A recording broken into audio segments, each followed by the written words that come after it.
यदि अल्फा और beta T square minus T minus 4 के शून्यक हों तो एक द्विघात बहुपद बनाइए जिसके शून्यक 1/अल्फा और 1/बीटा हों।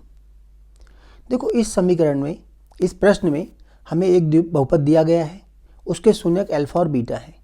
तो हम पहले शून्यकों का योग निकालते हैं इस बहुपद से। वो होता है माइनस बी बटे में माइनस बी बटे ए, और यहाँ पे b कितना है, देखो b है माइनस का 1, तो माइनस बी बटे ए मतलब 1 हो जाएगा। माइनस का माइनस करेंगे तो 1 हो जाएगा, और बटे में 1, यहाँ भी 1 है, तो अर्थात इसका आंसर 1 आ जाएगा। और फिर निकालते हैं अल्फ़ा बीटा, वो होता है c बटे में 1, तो c कितना है यहाँ माइनस का 4, तो माइनस का 4 आएगा, और बटे में 1 मतलब माइनस 4 आ गया। इस तरह से पुरानी द्विपद से जो हमें दिया गया बहुपद था उससे हमने अल्फा और बीटा में संबंध निकाल लिया। अब इस संबंध को अगले द्विघात बहुपद को बनाते वक्त प्रयोग करेंगे हम। अब अगले बहुपद पे आते हैं, उसके शून्यक हमें 1/अल्फा और 1/बीटा दिए गए हैं। तो देखो नए बहुपद के शून्यकों का योग 1/अल्फा प्लस 1/बीटा होगा, योग बराबर 1/अल्फा 1/बीटा, और योग बराबर हम पहले निकालें कितना आएगा। अब इसका एलसीएम लेते हैं, अल्फा बीटा, यहाँ बीटा प्लस अल्फा आ गया, अल्फा प्लस बीटा देखो यहाँ से 1 आया था, और अल्फा बीटा माइनस का 4 आया था, अर्थात माइनस का 1/4 आ गया। अब आते हैं हम इनके गुणन निकालते हैं, गुणन, इनके शून्यकों का गुणन नई वाले बहुपद के। तो 1/अल्फा गुणा में 1/बीटा, अर्थात 1 में अल्फा बीटा, 1 में माइनस 4, तो ये भी आ गया माइनस 1/4।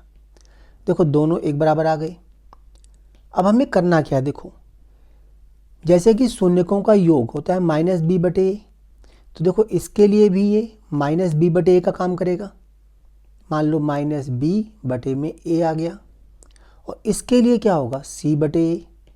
तो दोनों में अगर हम तुलना करें तो a का मान तो 4 आ रहा है, तो देखो दोनों में तुलना से a का मान 4 आ गया। अगर हम b निकालें, देखो माइनस बी बराबर माइनस का 1 है, तो b बराबर कितना होगा 1, और c बराबर, यहाँ देखो c बराबर -1 है तीसरे वाले से, तो c बराबर -1 आ गया। तो इसके लिए नए वाले बहुपद के लिए समीकरण आएगी द्विघात बहुपद, वो क्या आएगा ax² plus bx plus c।